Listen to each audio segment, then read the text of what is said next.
Hi everyone, and welcome back to Lecture 5 Video 3, which is a continuation of our player-centered design series. So, we can better understand discoverability by considering affordances and signifiers. An affordance is a relationship and not a property. So, an object affords something. So, a chair affords sitting, and a window affords viewing. So in games then, a red barrel affords exploding? Yeah. But how do we know that the red barrel explodes? A signifier communicates the affordance, and therefore is a property of the object.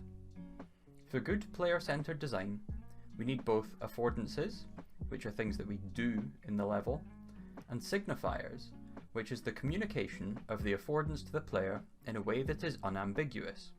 The player is certain of what it affords. So, signifiers can be given through dialogue or narrative, like in this example of a dexterity test from the game Prey. Here, the dialogue prompts the player to remove the boxes from the red circle, signifying that an affordance of the boxes, or props, is that they can be picked up and moved. Before this task even begins, the player is asked to press the red button to begin the test, which is also a signifier that the red buttons, and buttons and interfaces in general, can be interacted with by the player to some effect. So, signifiers can also be symbolic. Like this is an example of iconography from the series Portal.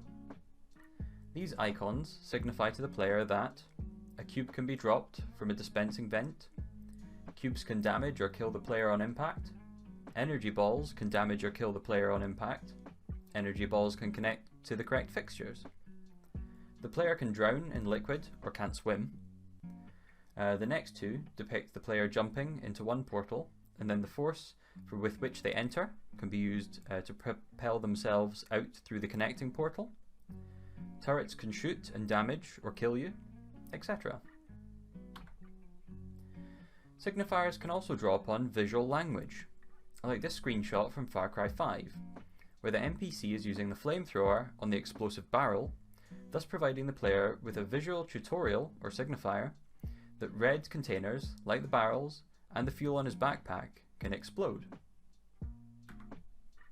Signifiers can also be compositional, like in this screenshot from Virginia, where we hark back to Lecture 3, we can see the use of rhythm. Here, that rhythm and composition is used to define the cue, where the player must wait their turn to progress into the unsettling unknown. This tension is further exaggerated through the Nosferatu-style shadow cast in red on the wall and by the process of waiting your turn, building anticipation. I'm now going to assign you Task 9.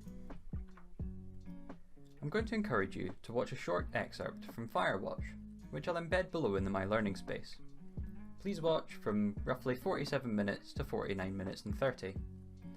Throughout this short excerpt, I would like you to identify as many level-based affordances that you can that are communicated using different types of signifiers.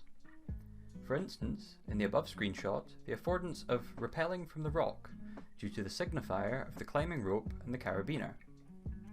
After you've watched this video, we'll return to discuss further examples of affordances and signifiers in games.